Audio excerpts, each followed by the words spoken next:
अब question number 4 है, इसका first part, calculate the following. इसमें ये टू नंबर्स का लॉग है, डिफरेंट इनकी बेसिस है, हमें इसकी वैल्यू जो है वो फाइंड आउट करनी है। इसको हम इस तरह से सॉल्व करेंगे, ये तो भी एज इट इज लिखेंगे, log of 2 base 3।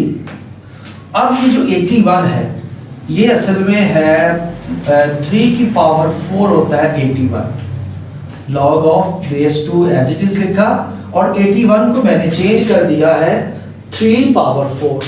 अब ये लॉ का जो थर्ड लॉ है, log of m power n equal है n log of m। इसको मैं इस पर अगर अप्लाई करूं तो ये पावर जो है वो शुरू में आ जाएगी और ये बन जाएगा log of 2 base 3 4 log of 3 base 2। अब देखें, ये भी हम लॉग का लॉ है, जिसे हम फोर्थ लॉ भी कहते हैं, कि ये जो log of 3 base 2 है, अगर हम इन दोनों को आपस में इंटरचेंज करें तो इस तरह से हो जाएगा, ये 1/log of 2 base 3। यानी अगर हम इन दोनों को, बेस को और इस नंबर को आपस में इंटरचेंज करना चाहे तो ये रेसिप्रोकल फॉर्म में आ जाएगा। तो ये जो रूल आपको बताया, जो लॉग के फोर्थ लॉ में बयान किया गया है, इस पर अप्लाई करते हैं तो ये हमारे पास आ जाएगा log of 2 base 3 4 यहाँ पे रहा, इस पर लॉ अप्लाई किया तो ये 1/log of 3 log of 2 base 3, ये आपस में इंटरचेंज किए। अब ये क्वेश्चन पैदा होता है कि हमने ऐसा क्यों किया।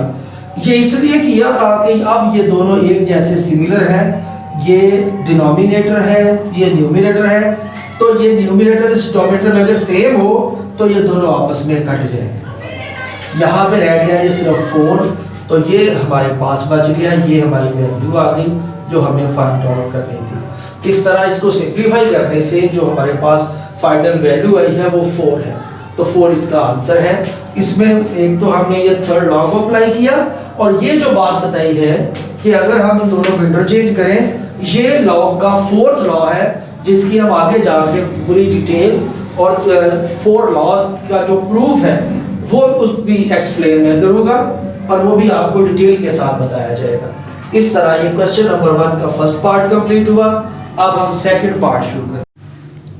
अब क्वेश्चन नंबर 4, इसका जो पार्ट 2 है, यह है जी log of 3 base 5। अब ये log of 25, इसको हम लिख सकते हैं 5 स्क्वायर। अब देखिए ये 25 जो है ये 5 का स्क्वायर है। अब यहाँ पर ये लॉ का जो थर्ड लॉ है हम ये अप्लाई करेंगे, log m power n is equal to n log m। ये पावर को हम शुरू में लिख देंगे, log of 3 base 5 2 log of 5 base 3। अब ये जो है इसको हम रेसिप्रोकल इसका लेंगे, यानी ये हमारे पास है log of 5 base 3। अगर हम इनको आपस में इंटरचेंज करें तो इस तरह से ये फिर बन जाएगा log of 3 base 5। इस तरफ इसका रेसिप्रोकल आ जाएगा,